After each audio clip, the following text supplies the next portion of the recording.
ሁሉም ነገር ለመፍታት ስለመጣሁኝ እናንተ አጠገብ ዛሬ ሄሉን ለማግኘት ሞክራለሁ። ያ እኔን ውስጤን የሚከነክነኝ ጥያቄ ከተመለሰልኝ እኔም ከሄሉም ጋር አሁን ያለችበትን ሁኔታ ጠይቂያት ዋጋ አስከፍላችኋል። በቃ ከዚህ በኋላ በናቲ ተስፋ አታድርጊ፣ የራስሽን ህይወት ኑሪ ነው ያለኝ። ሰላም ጤና ይስጥልኝ። የተከበራችሁና የተወደዳችሁ ውድ ቤተሰቦቼ ተጠፋፍተን ረጅም ጊዜ ማለት ነው በቪዲዮ መምጣት ከተውኩ እንዴት ናችሁልኝ? እኔ በጣም ደህና ነኝ።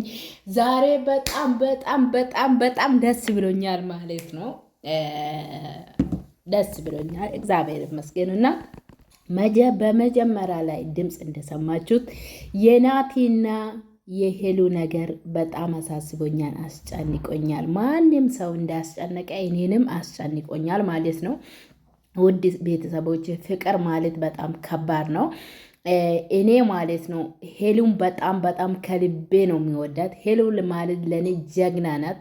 የእውነት የማትበገር ጀግና ሴት ናት ሄሉ ማለት ነው። እና እኔ ሄሉን በጣም አደንቃታለሁ። ብዙ ሰዎች በሄሉ ላይ ብዙ ነገር አድርገዋል። ሄሉ ከሚዲያ ሊያስጠፉት ተሞክሮ ነበረ፣ ግን እሷ ለማንም እጅ አልሰጠችም። መድኃኒዓለም አባቷ አሁንም ይጠብቃት። እውነቴን ነው የምላችሁ። ሄሉ ማለት ልዩ ሴት ናትና ምን ማለት ፈልጌ ነው የተፈጠረ ያ ሰውዬ ስሙን አልጠራም ታውቃላችሁና ናቲና ሄሉ ሁለቱም ጋር ችግር አለ ስላችሁ ቤተሰቦች፣ የአሁኑ ጊዜ በጣም ከባድ ነው።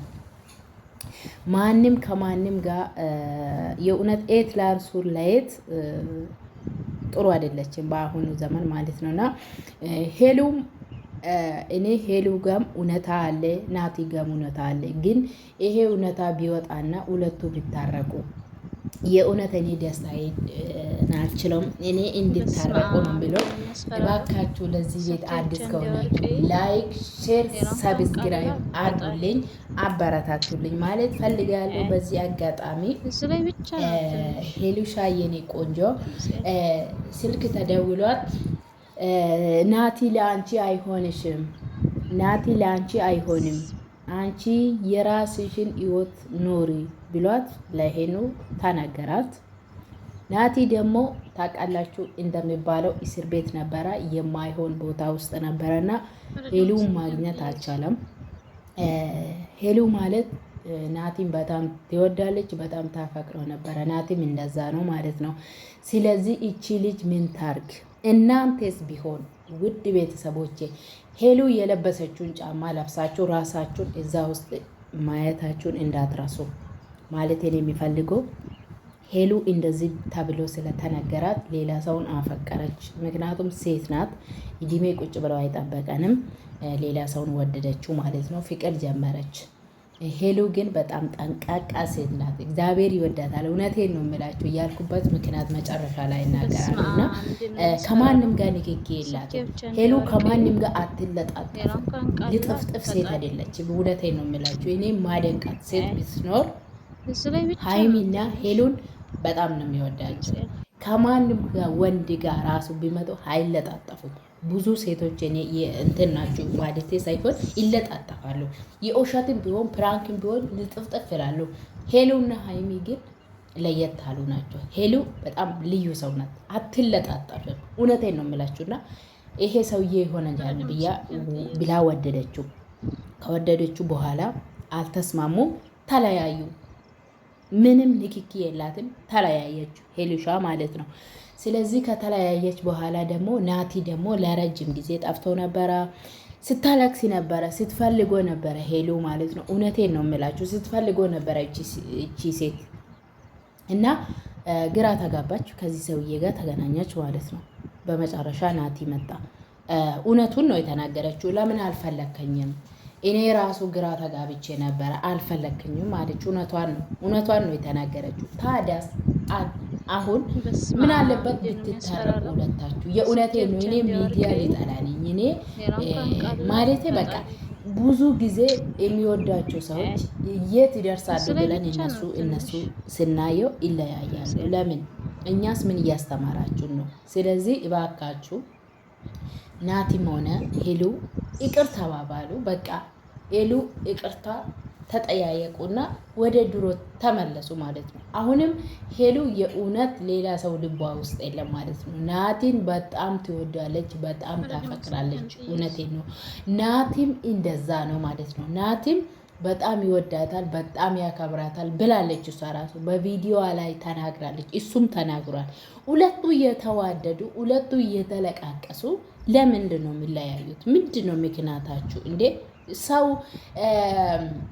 ገዳይ ራሱ ነፍሰ ገዳይ ራሱ ነፍስን የገደለ ራሱ እኮ ይቅር ይባባላል አይደለም እንዴ? ቤተሰቦቻችን እውነቴን ነው እንዴ? ነፍሰ ገዳይ ራሱ ይቅር ተባብሎ እኮ ነው አብሮ በልቶ የሚጠጣ። ምን ሆናችሁ እናንተ? እናንተ ገና ልጆች ናቸው። እሱም ልጅ ነው፣ እሷም ልጅ ናት። ምንድን ነው ይሄናል? በቃ እሷም መታትን እሱም መጥቶ በቃ እንደዚህ ካላስ እንዴ ይበቃል። እውነቴን ነው የምላችሁ እና እኔ እውነቴን ነው ሳውራላችሁ። ይሄን እኔ ቀልድ አላውቅም ማለት ነው እንደውና ታረቁ በቃ ይቅር ተባባሉ። ይቅር ለእግዚአብሔር ነው። ይቅርታ ያሸንፋል። እሷም የይቅርታ ልብ አላት፣ እሱም የይቅርታ ልብ አለውና ሁለታችሁም ታረቁ። በመሀላችሁ በቃ የሄሉ ጎደኛ ሶስ የምትባለው በዚህ አጋጣሚ እናመሰግነሻለን፣ እንወድሻለን። የታችን ልታስታርቂ ሞክረሻል። ከዚህ በኋላ ደግሞ በሚዲያ ባይሆን እኔ ደስተኛ ነኝ። እስቲ ተደዋወሉና በውስጥ ጨርሱ። በሚዲያ ላይ እኔና ዳኒን ይቅርታ ናቲና ሄሉ ታርቀናል ብላችሁ ቪዲዮ ሰርታችሁ እኛን ሰፕራይዝ አርጉን። በቃ የእውነት እኔ ይሄ ነው እየናፈቀኝ ከእናንተ። እኔ ይሄንን ነው የምጠብቀው ማለት ነው። እስቲ ይቅር ለእግዚአብሔር ይቅር ተባባሉ ሁለታችሁ። ናቲ አንተም ጥያቄ ተመለሰ አልተመለሰ በቃ በጣም ትወዶ ነበረ፣ በጣም ታፈቅሮ ነበረ። ለሄሉ ተደወለለት እንዳትወጂ እሱ አይሆንሽም ተብሏል። ሴት ናት። የእውነቴን ነው የምላችሁ። አንዳንዴ ይቅርታ አድርጉልኝና ሄሉ ኤት የለቻትም። እውነቴን ነው። ኤትም ወንድምም ሆና እያሳደገችው እናቷ ናት። ሁሉንም ነገር ለእናቷ ነው የምትናገረው። ኤሉ ዛሬ ታላቅ ኤት ቢኖራት ኖሮ ሄት ቢኖራት ኖሮ ለየቷ እኮ ይሄ ምስጢር ትናገራለች። እውነቴን ነው የምላችሁ። እንደዚህ ተብያለሁ ብላ ታማክራለች። አቺ ሜት ቆይ እስቲ እንደዚህ እናርግ እየተባባሉ ትንሽ ጊዜ ይጠብቁ ነበረ። እሷ ደግሞ ብቻዋን ነች ስለተነገራት ሄሉም ሌላ ሰውን አፈቀረች ማለት ነው። ግን ደግሞ ሄሉ ክብሯን የምትጠብቅ የማትለጣጠፍ ሁሌ ጀግና ሴት ናት ማለት ነው። ከዚህ ሰውዬ ጋር አልተኛችም፣ ምን አላደረገችም። በአፍ ብቻ ነው ፍቅራቸው ሲቀራረጹ የነበረ። ስለዚህ በቃ ይቅር ለእግዚአብሔር ነው። ይቅር ተባባሩ። እኛ ሌላ መዛዝ ምንም አንፈልግም። በቃ በውስጥ ይጨርሱና እኛ ተታርቀናል ብላችሁ ለእኛ ቪዲዮ ሰርታችሁ እኛን ሰፕራይዝ አድርጉን። እውነቴን ነው የምላችሁ። የሄሉ ወዳጆችም የናቲና ወዳጆችም ይሄንን ነው እኛ እየጠበቅናችሁ ያለው። ይቺን ቀን ብቻ ነው የእውነት እንደኔ ከሆናችሁ ይቺን ቀን ብቻ ነው እኔ ሲናፍቅ የቆየሁት ማለት ነው። እና በቃ ይቅር ለእግዚአብሔር ነው። ይቅር ተባባሉ። እንወዳችኋለን፣ እናከብራችኋለን። በቃ በአዲስ ቪዲዮ እኛን ሰፕራይዝ አድርጉን።